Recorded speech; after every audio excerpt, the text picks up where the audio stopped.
BFM Business, Good Morning Business, l'interview.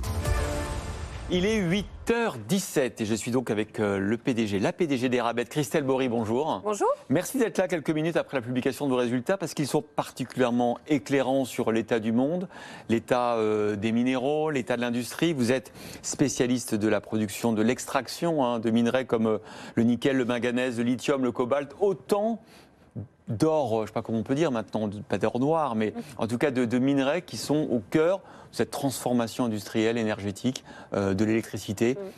Eramet, plus que jamais, finalement, industrie stratégique pour notre pays désormais. Disons qu'on est au cœur de la solution, oui, je pense, par rapport à la transition énergétique et je pense que c'est une chance historique pour Eramet. Mais effectivement, on a des très bons résultats, donc je tiens quand même à le souligner. Plus 34% de chiffre d'affaires et c'est plus 40% dans notre division cœur, qui est la division mines et métaux, qui est la plus grosse. Et c'est porté à la fois par une demande très soutenue de nos marchés, des prix très favorables, mais aussi des performances opérationnelles excellente puisque nous avons augmenté de plus de 27% notre production de minerais de manganèse. Sur le minerai de nickel, nous avons multiplié par 2,5, nous avons multiplié par 6 en Indonésie, qui est une mine qui est en pleine expansion. Et aujourd'hui, d'ailleurs, nous faisons plus de nickel en Indonésie qu'en Nouvelle-Calédonie. Alors, je ne sais pas si les performances financières, si les résultats suivront. C'est pas sûr, parce que quand on lit dans le détail votre communiqué, vous dites par exemple que vous êtes fortement impacté par la hausse du prix du transport qui efface quasiment la hausse du prix auquel on vous achète votre minerai. Ça, je ne savais pas. Ça veut dire que vous transportez en vrac, vous n'êtes pas en conteneur. Ça veut dire que la hausse du transport en vrac a quasiment autant augmenté que celle en conteneur? Alors, on transporte le minerai en vrac et on transporte les métaux en conteneur. Donc, on a les deux. Les deux. Et le vrac a énormément augmenté. Les routes Afrique, Chine, etc. ont été multipliées. Le coût a été multiplié par 2,5, donc voire 3. Donc, en fait, une grosse partie de la hausse, notamment pour le minerai, parce que le coût du transport par rapport au coût du minerai est très élevé, a absorbé en fait la totalité de la hausse des prix. Donc, en fait, la hausse des prix du minerai, c'est la hausse des prix du transport. Donc, effectivement, on a un impact extrêmement important du fret et je pense que ça va durer encore pour un moment. C'est parce que vous pensez que la désorganisation du transport maritime est là pour longtemps? Elle n'est pas résolue. En tout cas, à ce jour, elle n'est pas résolue. On ne s'attend pas à ce que ce soit résolu dans les tout prochains mois. Alors, peut-être le second semestre 2022, ça sera mieux. Mais pour le moment, il y a un tel engorgement encore dans les ports, notamment, qui sont en fait le goulot déchargé. Il y a des files d'attente dans les ports, ce qui fait que ça bloque une partie de la flotte. Les navires qui sont en attente dans les ports, ils ne servent pas à transporter. Et donc, la capacité bloquée est considérable. Juste pour avoir un ordre de grandeur, quelle est la part d'Eramet dans l'approvisionnement en métaux, pas forcément rares, mais en tout cas précieux au sens économique, que sont le nickel, le manganèse ou encore le lithium et le cobalt, dans les approvisionnements européens? Parce que finalement, vous êtes le seul groupe européen qui a cette expertise et qui est capable d'assurer une souveraineté européenne. Alors aujourd'hui, c'est très peu, mais on consomme très peu. Les batteries, la construction des batteries en Europe qui utilisent nickel, cobalt et lithium sont en fait très très peu produites en Europe. Elles sont beaucoup produites en Chine. Regardez les méga factories annoncées par Stellantis, par Renault, toutes les gigafactories. Et donc, nous avons des projets. Donc, c'est le recentrage stratégique d'Eramet, qui est de se recentrer sur la partie mines et métaux, et notamment les métaux de la transition énergétique. C'est notre grand axe de développement, avec du lithium, avec du nickel, avec du cobalt. Et les projets que nous avons en cours de développement actuellement pourraient représenter, selon les métaux, entre 15 et 25% des besoins de l'Europe à l'horizon 2025-2030. Donc ça peut être assez significatif. Mais il faudrait d'autres projets encore et d'autres Eramet pour représenter une partie plus importante de cette alimentation. Vous pourriez, vous, grandir d'autres projets, d'autres Eramet? Ça pourrait être aussi un Eramet plus gros. Est-ce que vous auriez les capacités de procéder à des acquisitions, par exemple? Alors, les acquisitions, c'est souvent assez coûteux. On a la chance d'avoir des projets qui sont en début de vie, donc il y a un potentiel de développement énorme. Je prends l'exemple de notre projet lithium que nous espérons redémarrer dans les tout prochains mois. Il y aura une première phase, une deuxième phase, une troisième phase. Donc il est en Argentine, sur l'altiplano, dans le triangle du lithium en Amérique latine. Et donc, il y a des phases d'expansion, parce que c'est un gisement qui est énorme. Il y a des réserves de 10 millions de tonnes de lithium, donc des réserves énormes. Donc, il y aura plusieurs phases d'expansion à partir d'une mine qui est extrêmement bien positionnée sur la courbe de coût. Donc, effectivement, nous allons pouvoir grossir. C'est vrai que les projets miniers sont extrêmement capitalistiques. Oui. Eramet n'est pas une très grosse entreprise.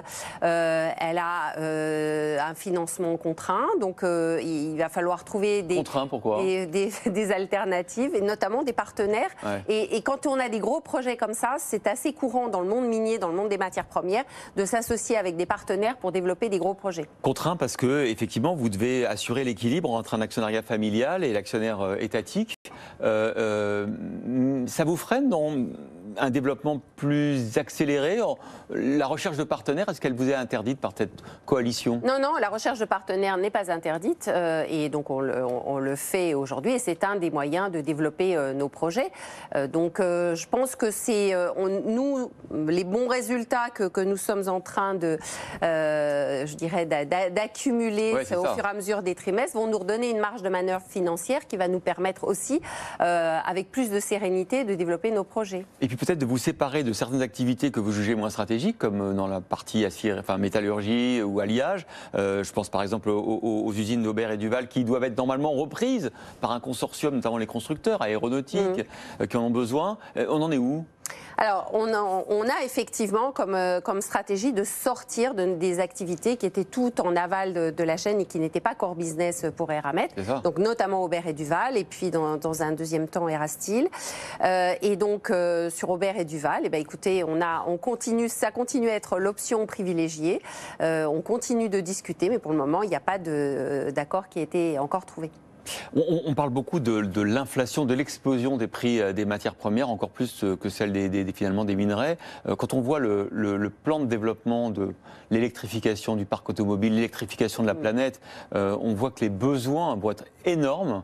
Est-ce que vous pensez que vous allez pouvoir suivre, vous et vos concurrents, et est-ce que ça nous promet, là encore, une hausse à moyen et long terme des cours de tous ces minerais ? Alors, à la fois, il y a les ressources, beaucoup de ressources existent sur la planète, mais c'est vrai que la demande de métaux va exploser. On estime que sur des métaux comme le cuivre, on va plus extraire dans les 30 prochaines années qu'on a extrait depuis le début de l'humanité. Donc, ce sont des besoins considérables. Et c'est pour ça que je dis souvent qu'on est en train de passer de l'ère du pétrole à l'ère des métaux. On a des besoins considérables. Le lithium s'est multiplié par 6, le cobalt par 4, le nickel par 2. Donc, une explosion d'ici 2030 du besoin en métaux. Alors, ça suppose évidemment d'avoir les moyens, y compris les moyens financiers en investissement, toute cette chaîne de valeur de la transition énergétique. Et de faire attention à la planète aussi. Voilà, alors elle réclame beaucoup d'investissements, donc il faudra du capital.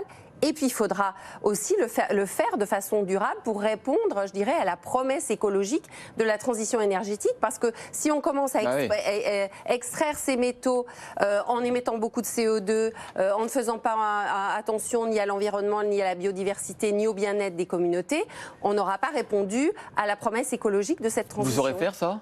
Et ça, nous savons faire. Ça a un coût. Il faut savoir que ça a un coût et donc pour répondre à votre question, on s'attend quand même à avoir un prix des métaux qui va être soutenu sur les prochaines années, pas forcément au prix où ils sont aujourd'hui, mais en tout cas soutenu sur les prochaines années pour justement répondre à cette promesse écologique et puis évidemment financer tous les investissements qu'il va falloir faire. Mais tout le monde ne le fait pas. C'est ce que j'allais vous dire, est-ce que vos concurrents font la même chose ? Tout le monde ne le fait pas et donc je pense que c'est aussi l'enjeu de l'Europe.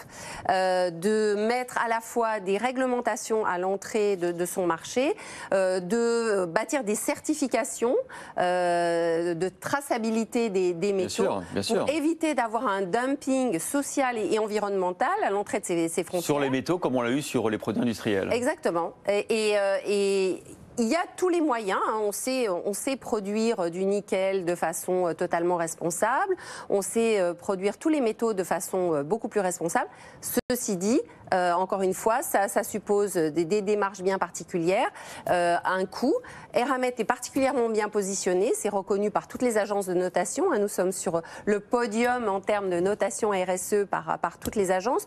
C'est aussi très reconnu de nos clients, on vient beaucoup nous voir aujourd'hui là-dessus, mais c'est à la fois un avantage, mais qu'il va falloir que la chaîne paye à un moment donné.